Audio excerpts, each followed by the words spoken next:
Boa tarde, bem-vindos ao primeiro jornal. O Presidente da República é engenheiro mecânico de formação e foi professor universitário em Nampula. A STV conta-lhe a seguir o testemunho de um dos seus professores e de uma das suas alunas que elogiam as competências do professor Filipe Inhusse na disciplina de matemática. Sentou-se numa carteira no ato simbólico de entrega de 30 mil carteiras escolares à província de Cabo Delgado, no evento havido recentemente na Escola Primária Completa de Quilimane, Unidade Piloto de Maguiguane, Distrito de Moeda. O engenheiro Filipe Inhusse dirigia a cerimônia na qualidade de chefe de Estado e na plateia havia alguém que o conhece muito bem enquanto aluno. Tenho meu professor aqui que me ensinou, mas passou por aqui, não ensinou muito tempo por aqui. Agora é presidente da Assembleia Provincial. Professor Mugala, levanta lá. Perante o reconhecimento público, o professor José Matias Mugala não se conteve e até faltaram-lhe palavras. Estou emocionado nesta sala e neste momento por ter ouvido diretamente do chefe de Estado apontar a mim como a pessoa que foi um dos professores dela. E sinto-me orgulhoso, de facto, por ter sido o professor do chefe de Estado.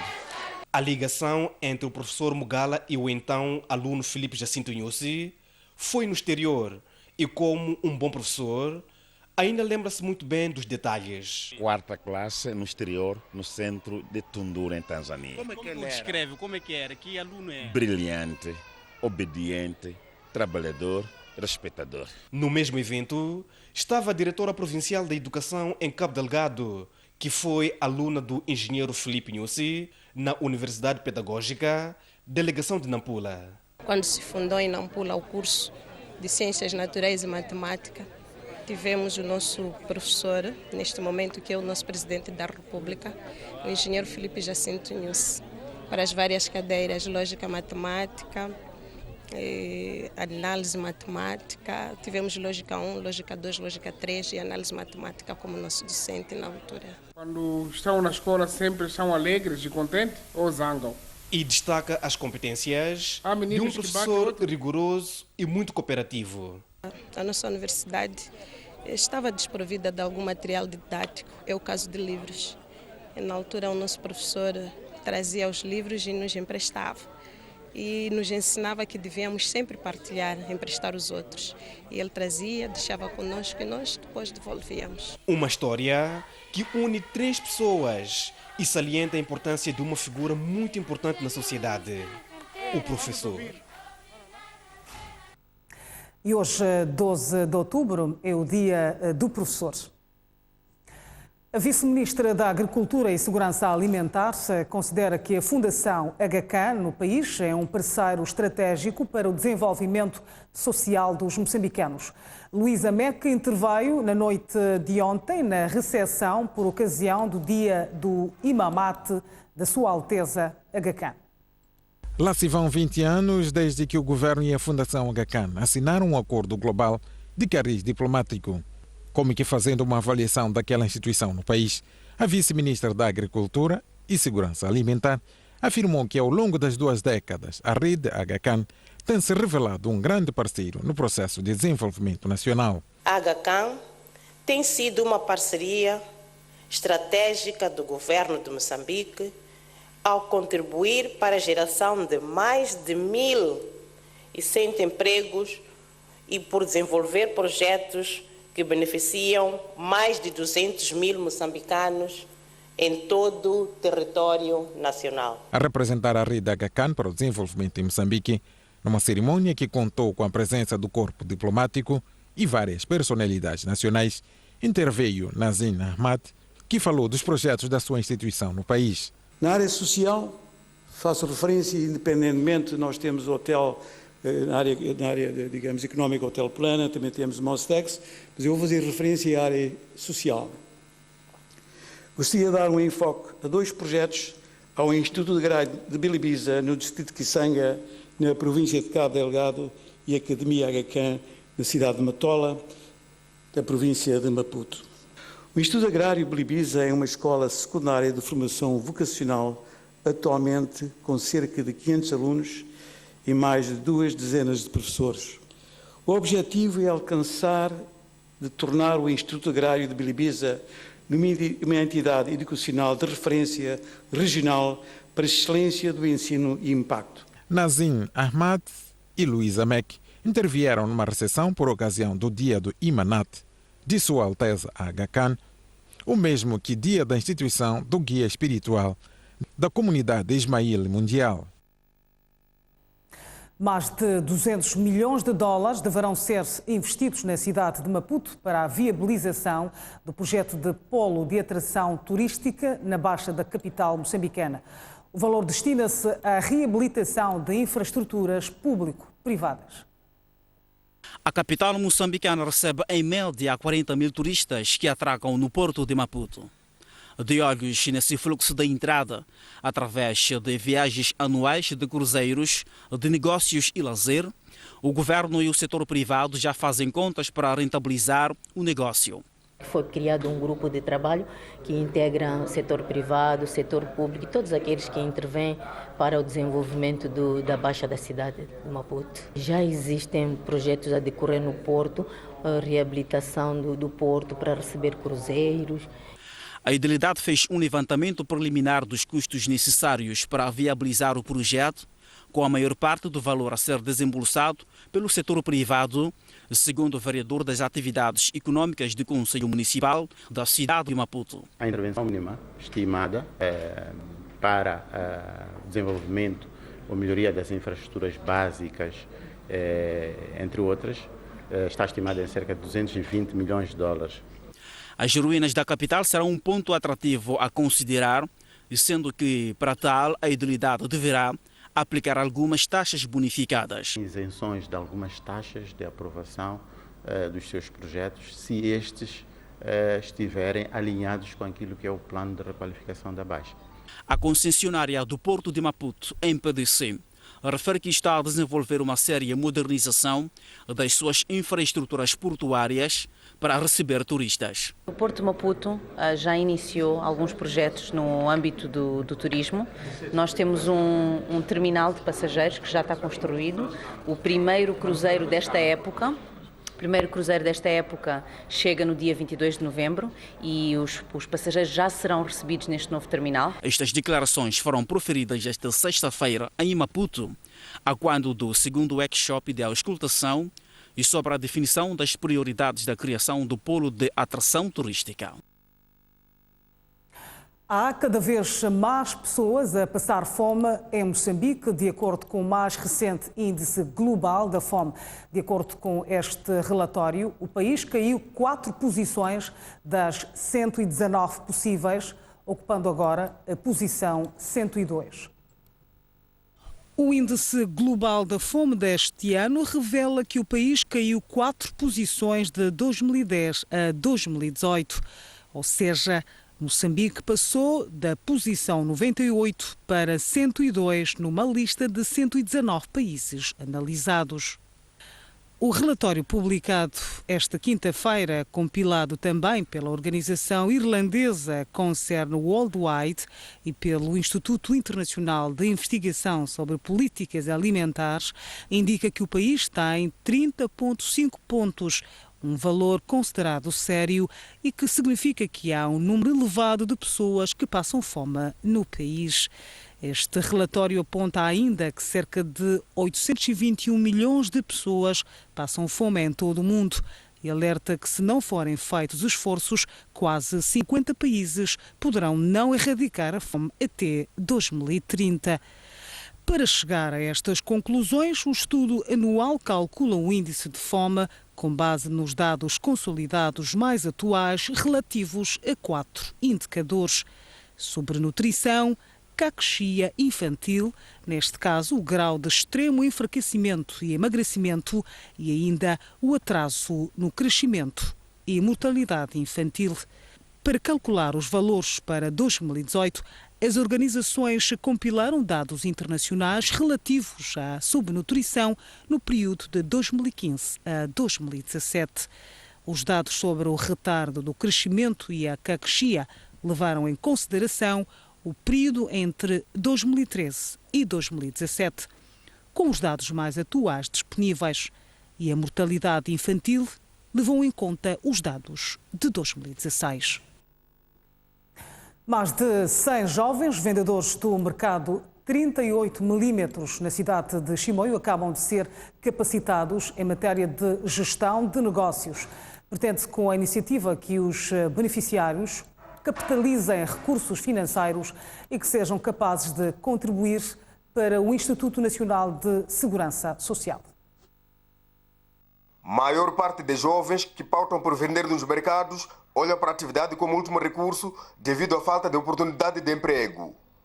O setor de trabalho em Manica tem entendimento contrário e quer apostar na sua capacitação em gestão de negócios para, a partir daí, com os seus lucros, contribuir para o INSS e, desta forma, equiparar-se com os que têm emprego formal. Entendemos por bem abrir essa exceção no sentido de dotá-los de conhecimento na área em que atuam. Também para se familiarizarem com o sistema de segurança social, porque nas perguntas feitas na sala entendemos que todos não tinham consciência da vantagem em canalizar as suas contribuições ao sistema de segurança social. Rolinho Farnella diz haver crescimento do número de pessoas que exercem trabalho informal, que se inscrevem ao sistema de segurança social, mas há um entretanto. O que nós estamos a querer sanar é a questão da canalização e não da inscrição. As pessoas inscrevem-se e depois não canalizam. O que nós queremos é que haja essa harmonização. Inscreveu-se e continua a canalizar regularmente as inscrições no sistema de segurança social. O setor de trabalho, emprego e segurança social em Manica tem se desdobrado em ações visando explicar as vantagens de canalização de contribuições ao INSS. Foi lançada hoje a 10ª edição da iniciativa 100 Melhores PMEs. Na ocasião, o Grupo Soico anunciou que para a edição há uma nova categoria nas premiações, que é o Prémio Mulher Empreendedora, cujo objetivo é estimular as mulheres no desenvolvimento de negócios. No evento que contou com a presença do vice-ministro da Indústria e Comércio, do presidente da Comissão Executiva do BCI, empresários e diversas personalidades, o Grupo Soico lançou esta sexta-feira a 7ª edição do Prémio 100 Melhores PME. Coube a Graciete Carilho, em representação da Soico, anunciar algumas das novidades para esta edição. Uma das novidades desta edição é de termos mais uma categoria de premiação, o Prémio Mulher Empreendedora, que nas edições passadas era apenas uma distinção. A mulher moçambicana merece este destaque e nós estamos ansiosos por homenageá-la em forma de reconhecimento pelo seu trabalho. Para além disso, queremos desenvolver ações de formação temáticas para as PMEs, orientadas pelos parceiros na sua atuação. Começamos com 120 empresas na primeira edição e na sexta, portanto a que foi anterior a esta, tivemos um recorde de cerca de 622 empresas inscritas. Isto significa que em 6 anos aumentaram 500 inscrições. Isto mostra que estamos cada vez mais engajados nesta missão de alcançar novos patamares e conquistar novas metas, carregando connosco não só o crescimento dos negócios, mas também o crescimento da economia como um todo. Já o presidente da Comissão Executiva do BCI, um dos parceiros da iniciativa, defendeu que as pequenas e médias empresas devem capacitar-se para melhor explorar as oportunidades resultantes dos grandes investimentos. Apesar das condições difíceis que o tecido económico tem vivido em Moçambique, não podemos deixar passar a oportunidade que hoje as PMEs têm e dizer-vos que este é o momento que têm que investir, que têm que se preparar para poder estarem capacitadas para serem fornecedores destes grandes projetos. O vice-ministro da Indústria e Comércio, Júlio Pio, apela às empresas a participarem da iniciativa 100 Melhores PME e garante apoio do governo. Constitui, pois, a aposta do governo e seus parceiros nesta edição, garantir a qualificação através da assistência e capacitação de pelo menos 100 empresas participantes participantes em temáticas de como fazer negócios com grandes projetos e superfícies, como forma de promover a sustentabilidade dos negócios e acesso ao mercado pelas PMEs. Desde o lançamento da primeira edição, em 2012, a iniciativa 100 Melhores PME já premiou e distinguiu mais de 2.100 empresas. Para esta edição, o prémio 100 Melhores PME decorre sob o lema Clusters Empresariais, Competitividade e Conteúdo Nacional, e o Grupo Soico espera que o número de empresas participantes supere o da edição passada. Diga-se que foi lançada hoje a 7ª edição da iniciativa 100 Melhores PMEs. A Primeira-Dama da República lançou hoje, a nível nacional, as celebrações do Outubro Rosa. Trata-se de um movimento de conscientização sobre o cancro da mama. Na ocasião, Isaura Nhusse disse que é preciso fazer mais esforços para diagnosticar e tratar precocemente o cancro da mama, numa altura em que 17.000 pessoas morrem por ano vítimas desta doença. É um problema de saúde pública no nosso país, onde registramos anualmente cerca de 20.000 casos e 17.000 mortes. Portanto, com estes dados, caros concidadãos, temos que estar cientes e convivemos num cenário onde apenas podemos salvar 3.000 pessoas dos 20.000 casos vítimas de cancro detectados por ano. E a incidência desta doença vem crescendo com uma taxa de aproximadamente 10% por ano. O cancro da mama é o segundo mais frequente da mulher em Moçambique. Em média anual, registram-se cerca de 1.090 casos deste tipo de cancro da mama, sendo a maior parte em estado avançado da doença e com poucas possibilidades de cura. Por isso, não podemos assistir passivamente a esta desgraça que põe em questão a vida de milhares e milhares de pessoas.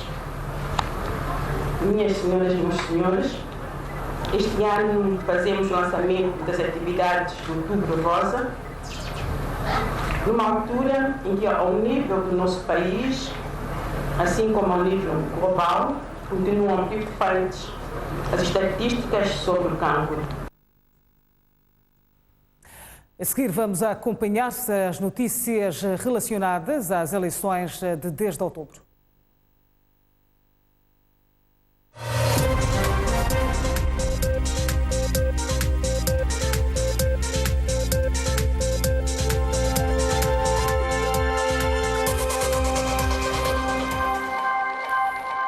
O partido Renamo, na Matola, declara-se vencedor das eleições autárquicas do dia 10 de outubro, com 133,59 mil votos, o que corresponde a 48,6%. A Perdiz diz que está atenta a qualquer tentativa de fraude. Na conferência de imprensa convocada esta sexta-feira, o partido Renamo disse que venceu as eleições autárquicas na Matola. De acordo com a Perdiz, os seus delegados que estiveram nas 706 mesas de voto já processaram 92,35% dos dados. Partido Renamo, com 133.059 votos, correspondentes a 48,85%. Partido Frelimo, com 124.477 votos, correspondentes a 46,86%. O Partido MDN, com 10.582 votos, correspondentes a 3,99%. Estamos com uma larga vantagem, portanto, a vitória da Renamo é um dado adquirido nesta autarquia da cidade da Matola. Ainda de acordo com a delegada provincial, a Renamo está preocupada com os dados que estão a ser anunciados porque não constituem verdade. Preocupa-nos saber que há números que já estão a ser anunciados que não constituem a realidade, porque nós estamos a proceder à contagem real dos editais recolhidos com responsabilidade nas mesas da Assembleia de Voto. O anúncio da alegada vitória da Renamo na Matola foi feito na presença de membros e simpatizantes da Renamo naquela autarquia que já fazem a festa. E a Renamo, através do seu secretário-geral, Manuel Bissopo, reagiu hoje aos resultados preliminares que têm sido divulgados através dos órgãos eleitorais. A Perdiz conforma-se com os mesmos, mas não deixou de criticar o STAI pela ocorrência de ilícitos eleitorais em alguns municípios. De uma forma geral, sentimos que a Renamo continua forte ao nível do país. Foi desta forma que a Renamo avaliou os resultados preliminares que têm sido divulgados pelos órgãos eleitorais. Manuel Bissopo avaliou igualmente o trabalho do STAI. É certo que pode verificar alguma melhoria, mas de alguma forma o STAI não está muito isento da influência do partido no poder. De seguida, a Renamo elogiou a participação dos eleitores neste processo. Estamos satisfeitos pelo nível de participação dos munícipes, pela maneira também ordeira, apesar de um e outro ponto em que houve algum desmando, mas queremos aceitar o grande esforço que os munícipes fizeram para afluírem às urnas e decidirem sobre quem tem que governar os municípios. Bissopo foi cabeça de lista da Renamo na Beira, onde perdeu a favor do MDM. E nós respeitamos essa vontade dos munícipes, porque em democracia é assim mesmo. Queremos de viva voz, hoje, o segundo dia depois da votação, de cabeça erguida, dizer que a Renamo vai continuar a trabalhar para resgatar aquilo que é a sua fatia, o seu potencial aqui na cidade da Beira. E depois, uma exortação à Frelimo e ao Movimento Democrático de Moçambique no sentido de fazerem respeitar a vontade popular nos municípios onde ganharam. Dentro de um ambiente de paz, de uma reconciliação, porque nós, a Renamo, temos um ensinamento que nunca vamos deixar, que a paz, a estabilidade, a reconciliação, tal como o nosso saudoso presidente disse, é isso que tem que nortear as nossas posições. Por isso, apelamos e queremos que as autarquias se desenvolvam. O MDM na Beira já celebra a vitória. O partido chamou a imprensa para agradecer aos beirenses pela confiança para mais um mandato. Dados avançados durante a comunicação indicam que o partido e o seu cabeça de lista, David Simango, venceram a corrida eleitoral com mais de 79 mil votos, seguido da Frelimo e Renamo. MDM é o vencedor dessas eleições de 10 de outubro. O MDM venceu essas eleições com 79.779 votos e estando a Frelimo, a Renamo e a Esperança do Povo com 50.567, 42.769 e 460 votos, respectivamente. É por estes resultados que o partido usou desta conferência de imprensa realizada nas primeiras horas desta quinta-feira para agradecer a todos os intervenientes no processo, com destaque para os eleitores da Beira. Queremos fazer um agradecimento ao público, a todos que confiaram no nosso trabalho, bem como aqueles que por qualquer motivo não o tenham feito, mas pelo fato de ter exercido o seu direito de voto, fazemos questão de dividir esta vitória com todos vós. Apresentamos as nossas saudações às outras 3 formações políticas, particularmente os respectivos cabeças de lista, por terem mostrado que o exercício político não tem fronteiras. Foi detido um professor na cidade de Inhambane por suposta ilicitude eleitoral. Segundo a polícia, o professor foi encontrado a fotografar o boletim de voto, para além de se apresentar próximo ao posto de votação com material de propaganda. A PRM, naquela província, não confirma e nem desmente a existência de outra irregularidade eleitoral cometida na Vila da Macinga. Os dados foram anunciados esta quinta-feira no Comando Provincial de Inhambane, um dia após o processo eleitoral, onde a polícia afirmou que o mesmo decorreu num ambiente de tranquilidade, salvo uma ilicitude supostamente perpetrada por um eleitor na autarquia da capital provincial. Foi detido um cidadão de 29 anos, por sinal um docente da UP Massinga, o qual foi flagrado a fotografar um boletim de voto. E o mesmo tinha na sua viatura alguns panfletos de campanha e num espaço inferior a 300 metros.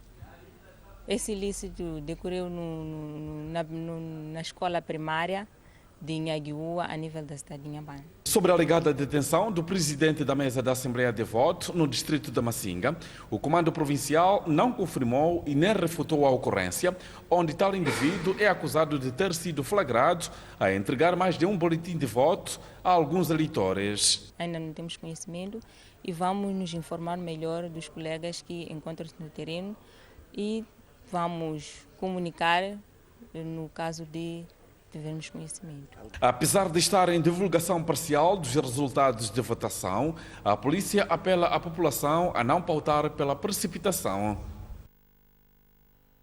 A seguir vamos para uma breve pausa. Estas foram então as notícias relacionadas às eleições.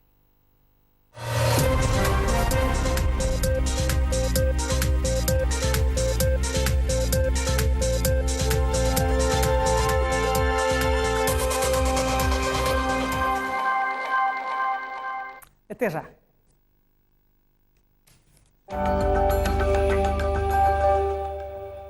Assista todas as segundas-feiras aqui na STV Notícias o programa Mosgrow, dedicado aos casos de sucesso e boas práticas do agronegócio em Moçambique. Mosgrow, plataforma de agronegócio.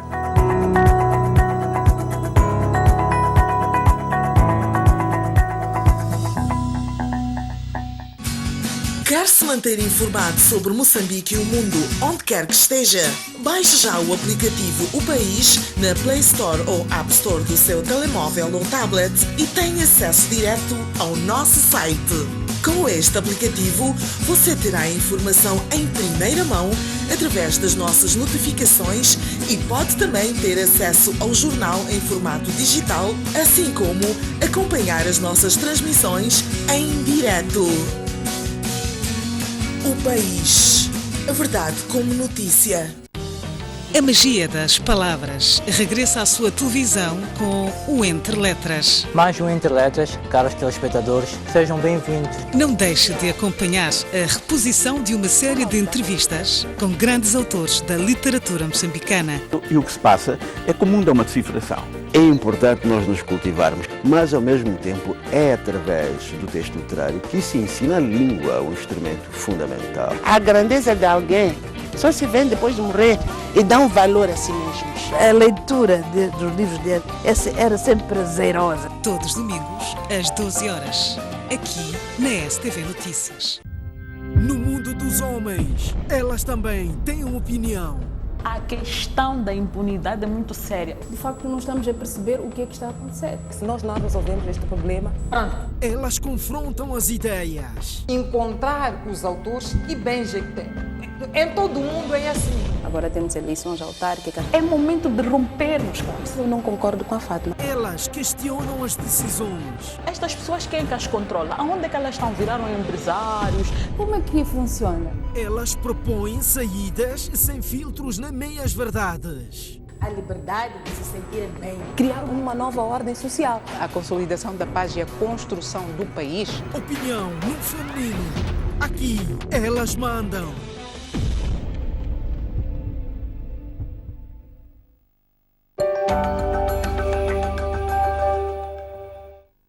Estamos de volta ao primeiro jornal.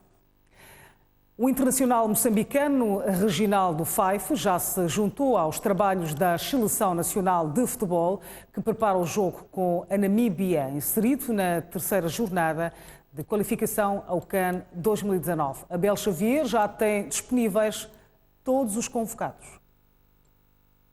Aquele lá fundo deverá ser o penúltimo treino da Seleção Nacional antes de medir forças este sábado diante da Namíbia, em jogo referente à terceira jornada de qualificação ao CAN 2019, que vai ser nos Camarões. E esta sessão de hoje contou para já com a presença de todos os jogadores. Sabe que apenas Reginaldo não se tinha antes juntado à Seleção Nacional. Já ontem, Mexer, Geraldo e também Xelito se tinham juntado às Mambas, sendo que Reginaldo, jogador que atua na Albânia, acabou mesmo juntando-se aos Mambas na sessão de hoje. Ora, hoje os dois estreantes da Seleção Nacional, nomeadamente Xelito e Manus, foram escolhidos para falar à imprensa e os dois jogadores manifestaram interesse e também o desejo de vencer o desafio do próximo sábado, até porque a Zâmbia e também a Guiné-Bissau jogaram com a vitória da formação zambiana e que por via disso aproximou-se dos lugares cibeiros. Vimos o jogo que fizeram contra a Zâmbia e achamos que estamos em condições de vencer esta partida. Vou fazer o meu máximo para não ser a primeira vez e nem que seja opção do coach, mas sim que eu fazer o meu máximo para que ele me confie e ele que me chame muitas vezes. Com o grupo que nós temos, acredito que tudo será possível. O presidente da Federação Moçambicana de Futebol, Alberto Simango Júnior, diz estarem criadas todas as condições para que os Mambas vençam a Namíbia amanhã no Estádio Nacional do Zimpeto. Jogos de capital importância para os Mambas no sábado, no Zimpeto e terça-feira em Windhoek, na dupla jornada de apuramento ao Campeonato Africano das Nações. A vitória da Zâmbia sobre a Guiné-Bissau, quarta-feira última, por 2-1, coloca os zambianos com 4 pontos, igual número que os Mambas e os guineenses. Luta acesa pelo apuramento, daí a consciência de que qualquer passo em falso frustra todas as expectativas de uma geração que quer deixar ficar a sua marca. Todas as condições foram criadas e foram reunidas e quero crer que a festa vai ser a doer no próprio dia do jogo. Sinto que é um ambiente propício para fazermos um bom jogo. Simango explicou ainda que, depois do jogo de sábado, os Mambas seguem na segunda-feira num voo charter para a Namíbia, onde no dia seguinte jogam para a quarta jornada do Grupo K de apuramento ao CAN. De outra forma, seria muito desgastante para os atletas. E queremos criar e proporcionar aos atletas o tempo de descanso necessário. Uma nação, uma só causa. Os moçambicanos são, uma vez mais, chamados a lutar o Estado Nacional do Zimpeto e dar calor humano aos Mambas. O apelo que eu deixava aos adeptos é que fossem ao estádio e para ver, de facto, vamos ter um grande espetáculo de futebol. Lançado o apelo, aos jogadores fica a responsabilidade de se apresentarem com zelo e valorizarem o sim do público ao seu chamamento. Alguns desportistas dizem que uma vitória dos Mambas no jogo de amanhã, diante da Namíbia, será crucial para as aspirações no Grupo K de apuramento ao CAN 2019 nos Camarões. Vitórias, 5 derrotas e 7 empates. Este é o saldo da Seleção Nacional de Futebol nos duelos com a Namíbia. Sábado, no Estádio Nacional do Zimpeto, há mais um confronto entre as duas nações, sendo que uma vitória coloca os Mambas na liderança isolada do Grupo K. Não há, aliás, espaço para deslizes se efetivamente a Seleção Nacional quiser marcar presença num Campeonato Africano das Nações, 8 anos depois de ter disputado a prova em Angola. Se o Moçambique ganha, ficamos a 3 pontos do segundo classificado e é uma vantagem muito boa para nós para conseguirmos aquilo que são os objetivos da Seleção Nacional. O que se espera da seleção é uma vitória e esperamos também que os jogadores portem-se bem em campo e consigamos esta vitória para podermos cimentar o primeiro lugar em que nos encontramos neste momento. Casa cheia, tal como um jogo com a Guiné-Bissau, é o que se espera no Estádio Nacional do Zimpeto, onde se prevê a invasão da onda vermelha de apoio aos Mambas. É importante que o público aflua em massa, e também apoiem a nossa seleção. São novos queculus, novos jovens que estão a aparecer, precisam desse carinho de todos nós, não é? E eu penso que nós estamos a fazer uma grande seleção. À entrada da terceira jornada do Grupo K, os Mambas somam 4 pontos, os mesmos que a Guiné-Bissau e a Zâmbia. Está tudo dito no primeiro jornal. Obrigada pela audiência. Tenha uma boa sexta-feira e um bom fim de semana. Boa tarde.